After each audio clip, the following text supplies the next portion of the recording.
let's talk about how playing this video game for 14 days has forever changed my money game.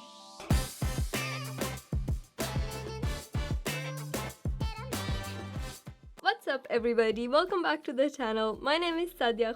I'm an electrical engineer doing Ph.D. in machine learning, and on this channel I usually talk about engineering, machine learning and scholarship that make you a decent amount of money. If that's something interesting to you, you might want to subscribe. In this video, we are going to talk about how I was completely wrong about saving versus spending money, and how playing a video game for 14 days completely changed my approach to money. We are going to talk about how I used to think about saving versus spending money, what was so special about this game that made me reconsider my whole money management approach, and how I'm applying the lessons learned from this video right now. My old approach to money was save as much money as you can. Trim all the expenses. If you don't need Netflix subscription, cut it out. If you don't need an Amazon Prime subscription, cancel it. My main source of income was just my scholarships, and my major expenses were just rent, phone bills, and I always deferred purchasing anything that might be considered a luxury instead of a necessity. I've lived a bare minimum life until this point in my life. I only bought the computers I really needed. I only bought the gadgets I really couldn't live without. I haven't purchased new clothes in maybe the last 5 years. The last time I did any major shopping was back in Turkey when I was doing my master's. So I think it's fair enough to say that my approach to money was just getting the scholarships, getting the income from my job, and then spending as little as I can and putting the rest into a savings account. And that approach was absolutely wrong. Everybody on the internet would be telling you the savings accounts are just bad. The 0.00001% interest rate is just bad. Putting money into a savings account with the ongoing inflation rate around the world, no matter where in the world you're living, is just bad. That's what everybody would tell you. What nobody would tell you is what's the better way? How would you save or spend or invest your money, and how playing a video game could possibly give you an answer in 14 days. The game I mentioned is called Harvest Moon, and this is what I noticed when I started playing this video game. By the way, this game has nothing to do with money. It's a simple farm management game in which your primary source of income, or the way you earn gold, is by producing some crops, harvesting them, taking care of some animals, selling some animal products, going into a mine, mining for a certain number of hours in the day, and then selling those minerals and jewels or whatever you mine. And basically, farming, animal product, and mining are your three primary sources of income in this game. And in this game, if you sell an egg, that gives you 60 gold. But you could buy a mayonnaise maker for about 20,000 gold, because a mayonnaise would sell for 150 gold. Now let's just make some simple calculations. In the game, I had 8 chickens.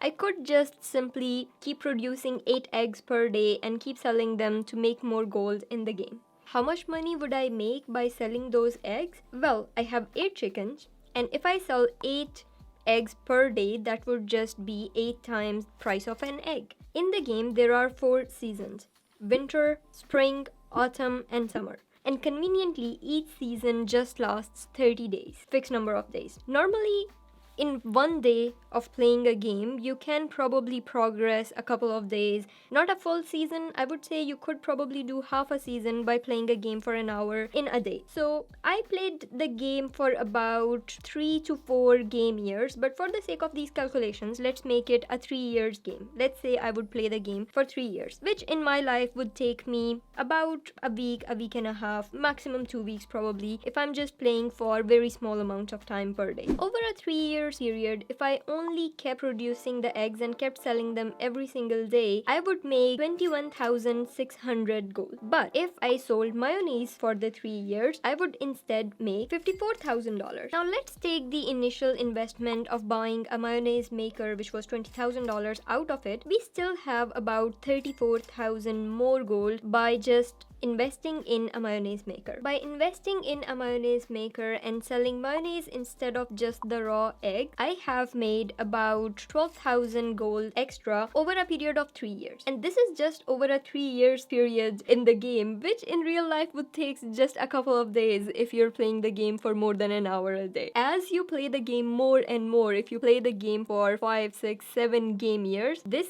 gap keeps increasing more and more. You have much more money by investing in a mayonnaise maker and then selling mayonnaise. So turns out with your money, just making money from level 1 sources of income is not a great idea. If you have a certain amount of money that you can invest in to upgrade to level 2 of your income sources, that usually is a better return on investment than just, selling level 1 products for a long period of time. Another thing I noticed in the game is that if you take just a little time out of your day and just small amount of gifts with you, which you pay as a payment to certain spirit, and then you can hire them to work on your farm, which then in the end saves you a large amount of time. So there is an initial cost involved. You go to them, you give them gifts as bribes, you are sort of hiring them to work on your farm, but that cost eventually pays off because then you have much more time available in your day to do other things that make you more and more money in the game. And this pretty much generalizes to every other thing in the game. So as I was playing this game, it was very interesting to me because at the same time I was also reading the book The Millionaire Fast Lane. So I'm not sure if my psychology on money was influenced more by the book Millionaire Fast Lane or by playing this game. I tend to think that this is more because of this game, because I actually made these calculations on paper before deciding to buy a mayonnaise maker in the game. Yes, that's how much I care about the virtual currency in the game, that I did these calculations before buying that. So you can really imagine how much I care about money in my real life. Here are the 3 things I learned by playing this game. The first lesson I learned was there is a difference between spending money and investing it. That is a concept that I was familiar with before playing this game, but I wasn't really able to distinguish between. So if I needed to buy an iPad, I always thought of it as an expense versus an investment. If I needed to buy a camera or a microphone or some lights for my YouTube channel, I always thought of that as an expense rather than an investment. Same goes for all the other gear, everything that I ever needed in terms of any equipment. I always thought of that as an expense, which I don't really blame myself for because my YouTube channel right now is not monetized. But playing this game really made me realize that it doesn't have to be. Sometimes an initial investment that you make does not generate returns on it right away. Sometimes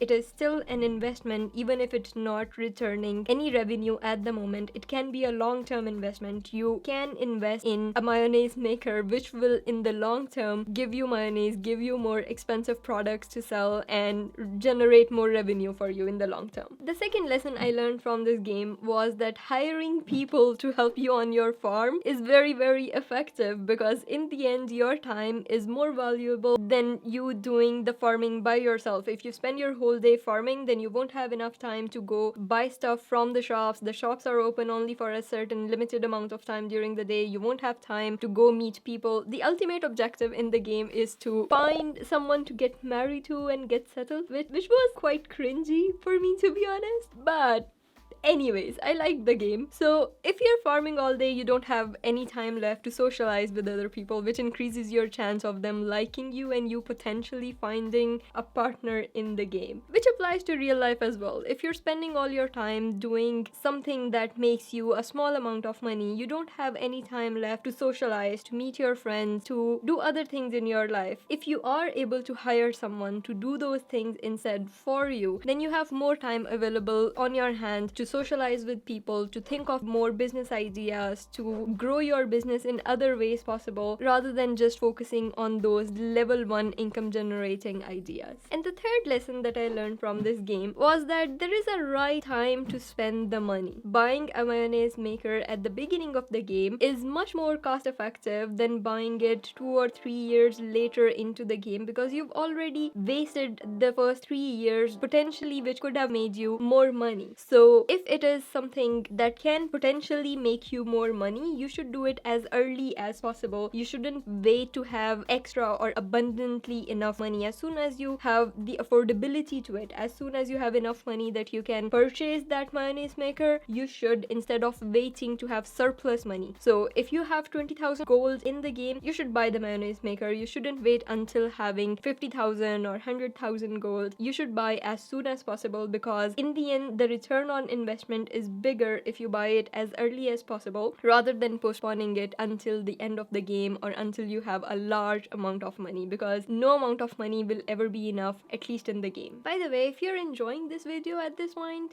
gently clicking the subscribe button would be amazing. There's a lot of people who are asking people to smash the like button. A lot of my favorite YouTubers are doing that, and I don't really understand why are people so much into smashing things these days. Please don't smash anything. If you're liking this videos, please gently click the like or the subscribe button. Both would be awesome. And now, as promised, I want to show you how I'm applying the 3 lessons I learned from this game right now in my personal life. So as per the lesson number 1, I upgraded my YouTube camera gear. So if you've watched any of my older videos and you're watching this video now, you would probably, hopefully, notice considerable improvements in my lighting, camera, and microphone setup. So yes, I upgraded my camera gear. I bought a Sony Alpha 7C, A7C. I don't know if it's A7 or Alpha 7. It looks like an Alpha on my camera right now. So Sony Alpha 7C, I bought this. I bought some lights, I bought a microphone so that you can have a bit better